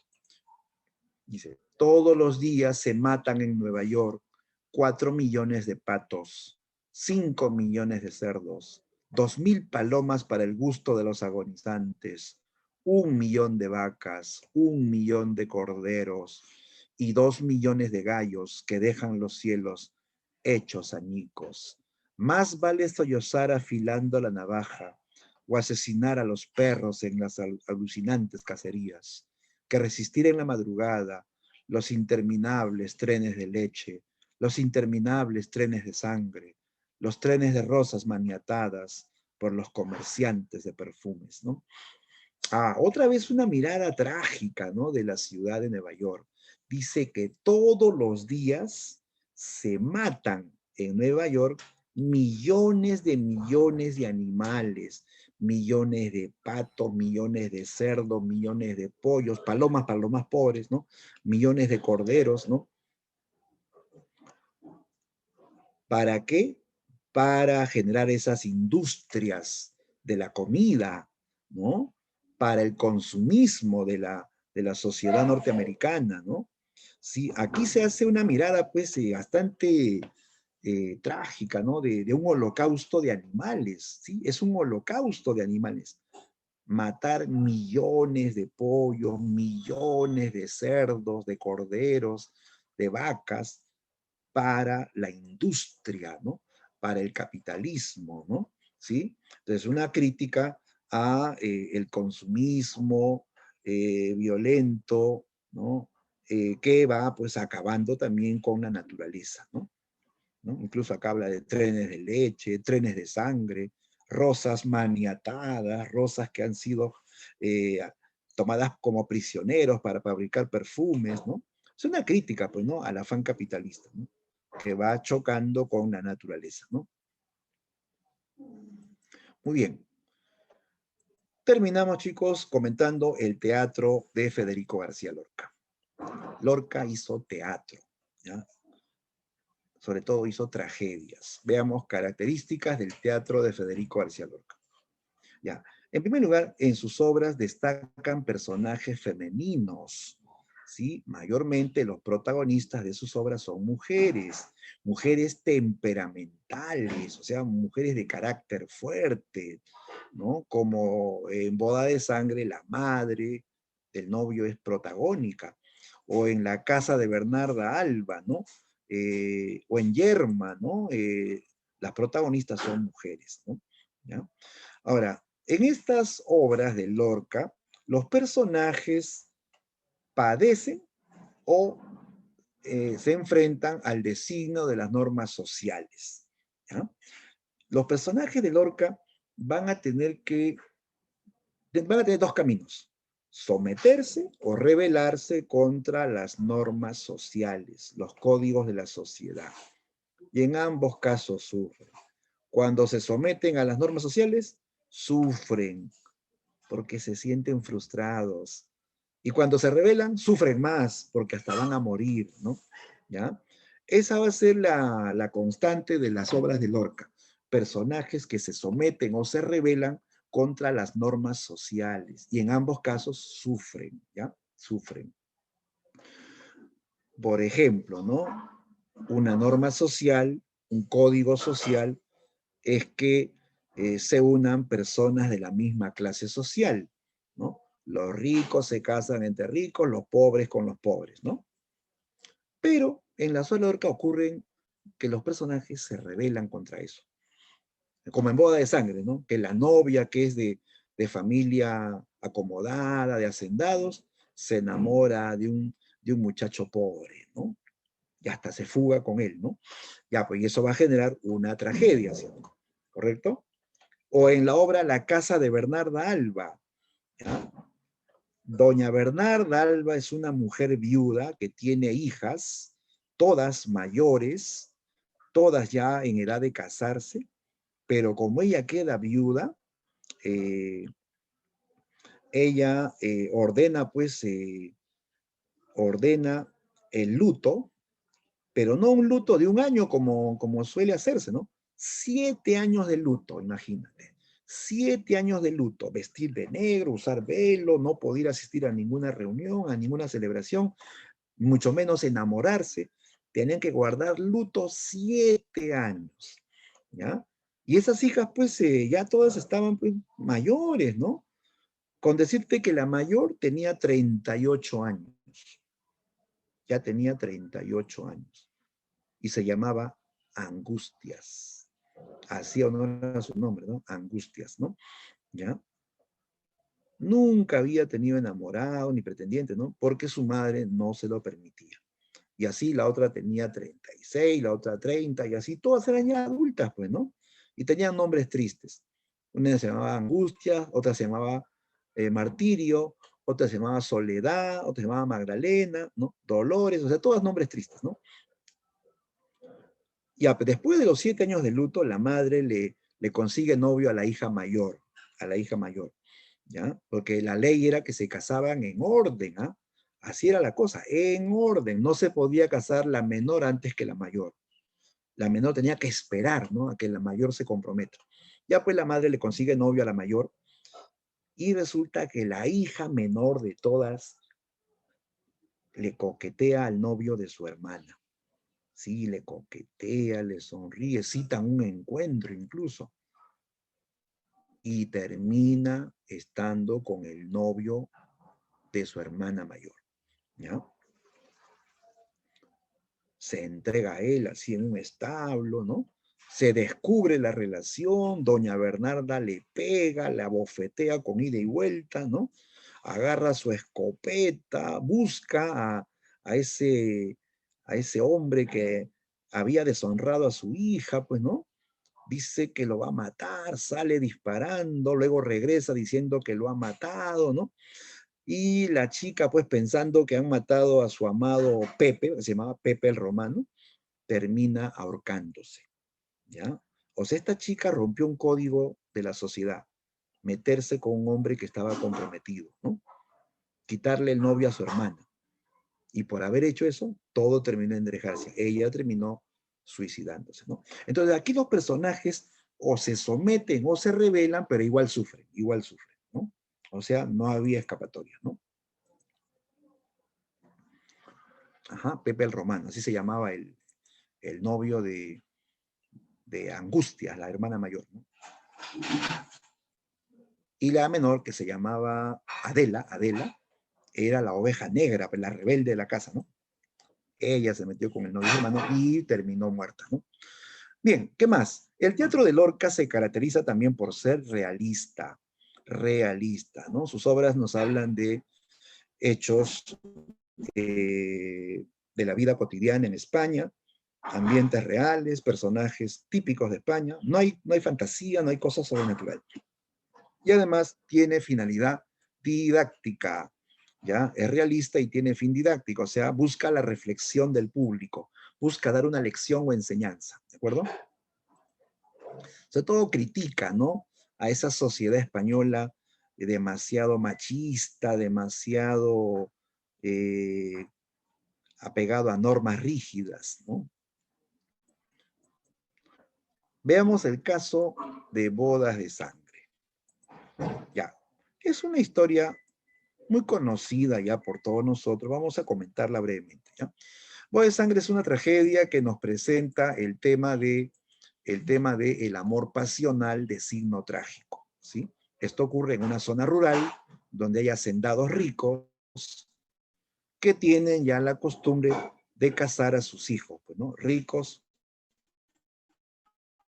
se casan con ricos, ¿ya? En esta historia, el novio, el novio es un muchacho, madre, una mujer de carácter muy fuerte, muy temperamental, ¿no? Y que vive ella con el recuerdo de sus muertos, ¿no? Mataron a su esposo y a su hijo mayor en una reyerta, en una pelea con otra familia, la familia Félix, ¿no? Que se enfrentaron con cuchillos por tierras, ¿no? Entonces han matado a su esposo y a su hijo mayor. Ella teme que a su hijo, el novio, le pase lo mismo. Ella detesta que su hijo agarre navajas. Cada vez que ve navajas tiene presentimientos de muerte, ¿no? Ya, pues su hijo se va a casar, ¿ya? Con la novia, que también es hija de familia terrateniente, ¿ya? Ya, pues entonces la madre comienza a indagar sobre la novia de su hijo, pregunta sobre su pasado, ¿no? Se entera que la novia de su hijo ha tenido un romance con un muchacho pobre llamado Leonardo Félix. Félix, ¿ah? La familia rival, la familia que mató a su esposo y a su hijo. La señora, cuando escucha, en ese instante comienza a gritar, a maldecir, tenía ganas de matar al escuchar el nombre de esa familia, los Félix, ¿no? Entonces todo es una espina para la madre, ¿no? Que su hijo se case con una mujer que ha estado con un Félix, ¿no? ¿No? Entonces eso la atormenta, ¿no? Y teme que algo malo le pase a su hijo, ¿no? Ya, pues pese a todo, se pide la mano, la madre acompaña al hijo, piden la mano de la novia, ¿no? Se juntan dos buenas familias, se juntan tierras, ¿no? ¿No? Y hacen el brindis. El novio finalmente se acerca a la novia para cerrar el pacto con un beso. Cuando está a punto de besarle la boca, ella voltea su rostro. Solamente le ofrece la mejilla. El novio se queda pensando, ¿no? ¿Por qué no me recibió el beso en la boca? ¿Acaso es demasiado pudorosa? ¿O acaso está esperando que nos casemos para recibirme los besos? Él es un poco ingenuo. Lo que pasa es que la novia no lo ama. No, no, esto es un matrimonio por conveniencia nada más, por estabilidad y conveniencia. Ella no lo ama. Ella sigue enamorada de su ex.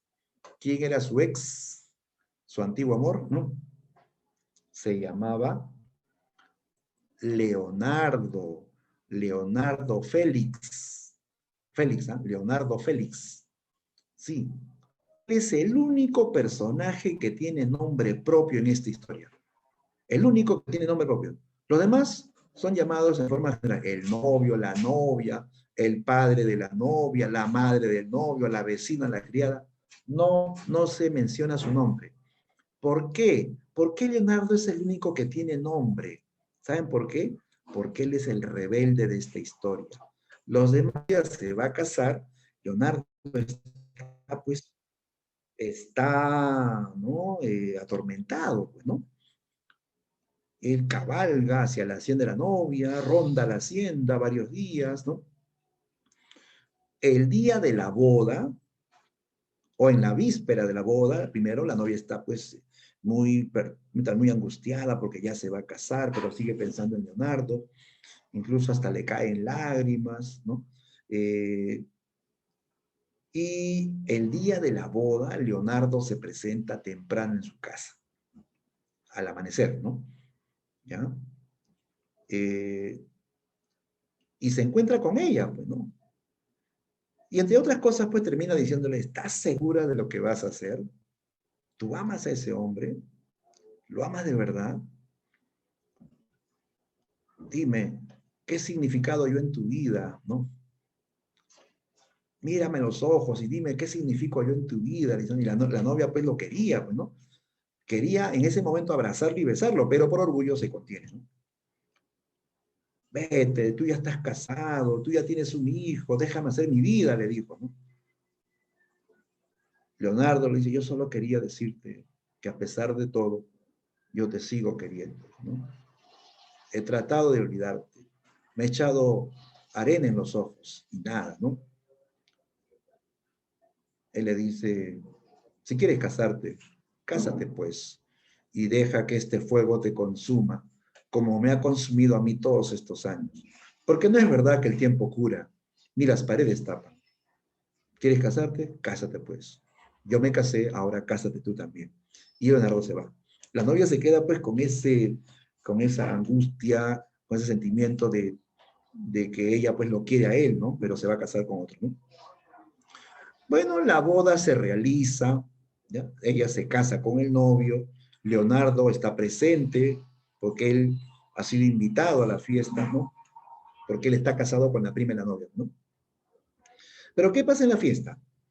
En esa fiesta, como recordarán, la novia dice que se siente mal, que quiere reposar en su habitación, pide permiso a su padre, a su novio, ¿no? Que luego volverá a la fiesta, ¿no? Se va, pasa el tiempo y no regresa.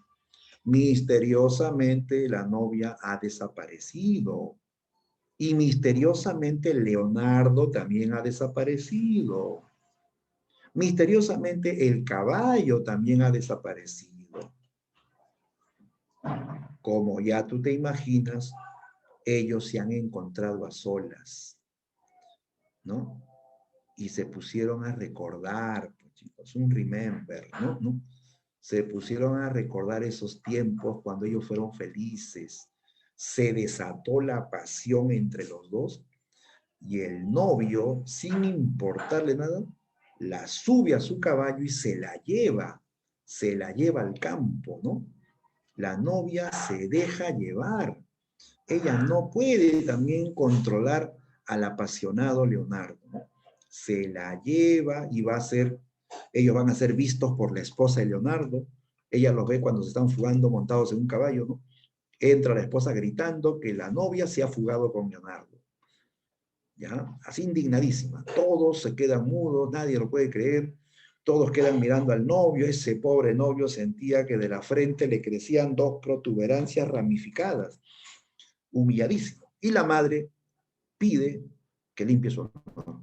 Le entrega navajas, le entrega un caballo para que los busque y los mate.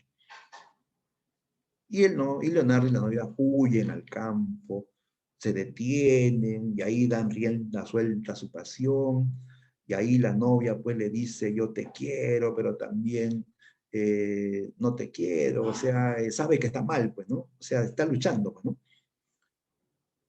La razón dice que está mal, pero la pasión dice que siga adelante, ¿no? Y entonces, al final, pues, ellos siguen juntos, ¿no? Pese a todo, siguen juntos. El novio en el bosque se encuentra con una mendiga así toda misteriosa, toda siniestra, que le va a decir el camino. Se fueron por ahí, síguelos, yo te acompaño, yo te guío, le dice, ¿no? Y ella dice, qué hermoso es este varón, pero más hermoso se verá echado, o sea, muerto, ¿no? Ella es el anuncio de la muerte. Su compañera es la luna también es su cómplice. Ambos simbolizan esta fatalidad de la muerte, ¿no? Ya pues finalmente el novio alcanza a los fugitivos y se produce el duelo. ¿Quién muere? Los dos. Los dos se matan, ¿no? Muere Leonardo y muere el novio por el amor de la novia, ¿no? Finalmente, la madre que espera a su hijo ve que traen su cadáver y cae de rodillas y llora por su hijo muerto. Se juntan las vecinas y todas lloran con ella. Una escena que nos recuerda al coro trágico de los griegos, ¿no? Que todos se lamentan, que todos lloran, ¿no? Ante la desgracia, ¿no? Bien, entonces la obra se cierra pues con este desenlace trágico. Mueren los rivales por el amor de la novia y la madre desgarrada por la muerte de su hijo el novio, ¿no? Y odiando a la novia, ¿no? Bien, esa es la idea. Entonces, el amor pasional provoca la tragedia en esta historia. ¿Listo? Muy bien. Vamos a revisar la práctica. ¿Ya? Ojo con los símbolos. En esta historia hay muchos símbolos. Está el símbolo de la navaja o el cuchillo, que simboliza la muerte, la violencia, la violencia. Está la mendiga, que es el anuncio de la muerte de los rivales, ¿no? La luna, que es su cómplice, símbolo de fatalidad, ¿no? ¿No? Entonces es una obra que tiene también mucha alegoría, muchos símbolos, ¿no?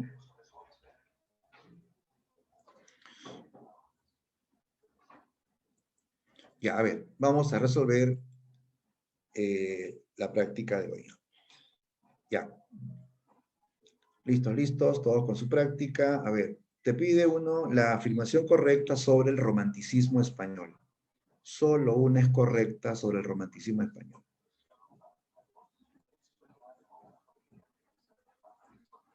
A ver, surgió a fines del siglo XVIII en reacción al realismo, en contra del realismo.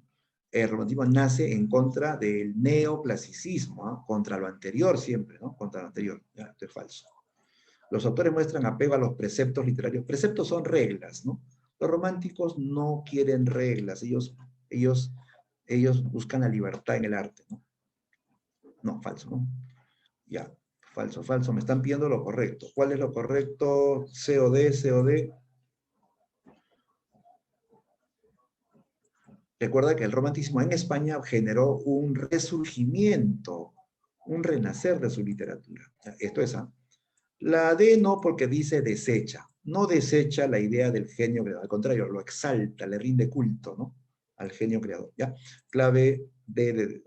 Ay, aquí es, perdón, la C, ¿no? La clave es la C. Lo correcto es la C. Muy bien. Pregunta 2. Las leyendas de Becker destacan por su tono legendario y exótico, principalmente asociado a la época. ¿En qué época se ambientan estas leyendas de Becker? ¿En qué época? Todas se ambientan en la época, así es, muy bien Carlita, muy bien Melanie, la época, bien Angelo, la época medieval, ¿no? Medieval, listo, clave C. En la 3, fragmento de la Jorca de Oro. Ella era hermosa, hermosa con esa hermosura que inspira el vértigo, hermosa con esa hermosura que no se parece en nada a lo que soñamos en Los Ángeles, que sin embargo es sobrenatural, hermosura diabólica, que tal vez presta el demonio a algunos seres para hacerlo su instrumento en la tierra. Ya me está hablando de una hermosura diabólica. Ya dice, este fragmento, ¿no? En este fragmento, la estética de lo grotesco se evidencia por... Ya. A ver, ¿cómo era la idea de lo grotesco?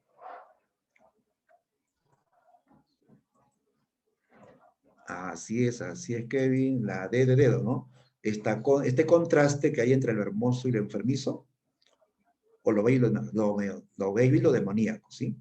A eso se refiere, la D, correcto. D de dedo, muy bien. 4. ¿Verdad o falsedad sobre la generación del 27? Ya ves, sus integrantes se alejaron de la influencia ejercida por los vanguardistas. ¿Se alejaron? No, ellos asimilaron la vanguardia, ¿no? Falso. 2. Manifestaron una actitud iconoclasta. Iconoclasta es que ellos derriban modelos tradicionales, derriban ídolos anteriores. Y eso es cierto, ellos son vanguardistas, ¿no? También tienen actitud rebelde y tuvieron militancia política. Claro, todos estos autores se inclinaron a tendencias de izquierda, por eso pues apoyaron a la República en la guerra civil, ¿no? Correcto, ¿no? Esto está bien, esto está bien. 3. Varios de sus integrantes rescataron formas de la poesía tradicional hispana. Acuérdate que este es un grupo vanguardista y a la vez es tradicionalista, ¿no? Lorca hace poesía vanguardista y poesía tradicional. Romancero gitano es poesía tradicional, ¿no? Esto está bien, ¿no? 4. El nombre surge en homenaje al tricentenario del nacimiento de Góngora. ¿Qué dicen? ¿Verdadero o falso? Es falso. ¿Por qué falso? ¿Por qué falso?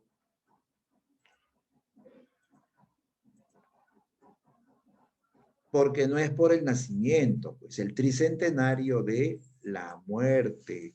Se celebraban 300 años de la muerte de Góngora, ¿ya?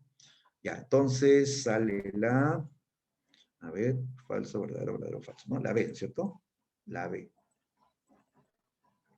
Listo, muy bien, esa es la solución, ¿no? Ya, vamos a la 5. Con respecto al argumento de bodas de sangre de Federico García Lorca, marque la afirmación correcta. Sobre bodas de sangre, ¿cuál es correcta?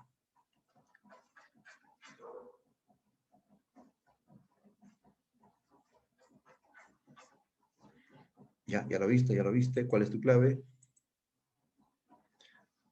Otra vez dedo, claro, sí. Es la única. Leonardo y el novio mueren al disputar el amor de la novia. Sí, esa es la clave, la D.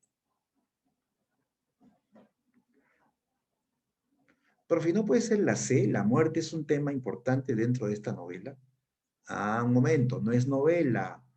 Boda de sangre no es novela, es tragedia. Es una obra de teatro con final funesto. ¿Ya? Género dramático, especie de tragedia. ¿Verdad? Entonces, descartamos la C. Bien, vamos a la 6.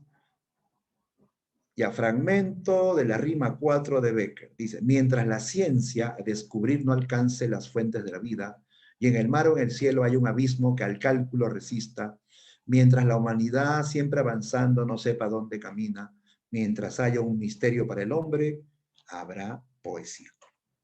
¿Qué característica del romanticismo español se evidencia en estos versos?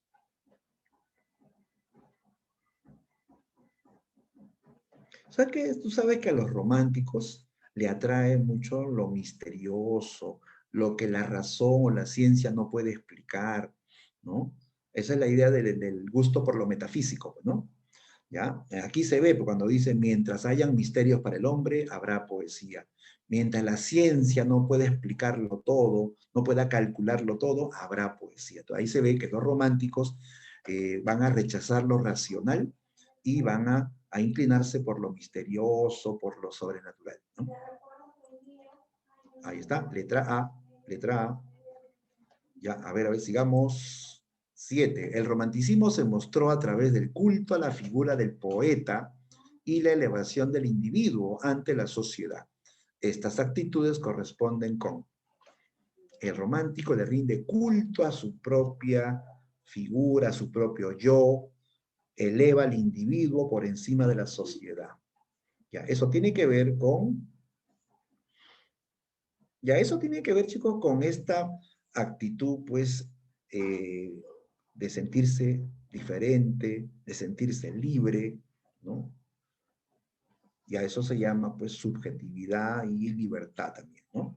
Correcto, la clave ahí es la B de beso, que son rasgos románticos, ¿no? 8. Elija las características formales de las rimas de Gustavo Adolfo Bécquer. Características formales, decía, a ver, sencillez y claridad formal, ¿sí? Son poemas sencillos. Uso de versos breves y rima asonante, ¿sí? Son poemas breves y con rima asonante o media rima, ¿no? Correcto. Elementos grotescos y terroríficos. Elementos grotescos y terroríficos, ¿sí o no? No, no, no, chicos, me están preguntando por la rima, no por las leyendas, ¿ah? En la rima no hay esto de lo grotesco y lo terrorífico, eso es en las leyendas. La rima te habla de amor ideal, ¿no? Ya, esto es falso. Reiteración de anáforas e hipérboles. Sí, pues no, por ejemplo, volverán, volverán, o mientras, repite, siempre le gusta repetir, o qué es poesía, ¿no? Sí, hay muchas anáforas. También hay hipérboles, ¿no? Cuando dice, por ejemplo, por una mirada, un mundo, por una sonrisa, un cielo. Está exagerando, ¿no? Una miradita y te ofrece el mundo. Una sonrisa te ofrece el cielo. Floro, floro, ¿sí o no? Está exagerando, ¿no? Y eso es hipérbole. Entonces, está bien, ¿no? Uso de figuras como antítesis y metáforas. Ya, Becker puede usar algunas metáforas, pero no usa antítesis, ¿ya? No es típico de él el uso de antítesis. Hay anáforas, hipérboles y metáforas, eso sí. Entonces aquí se descarta. Clave correcta, 1, 2 y 4. 1, 2 y 4, ahí está. Dedo, ¿sí?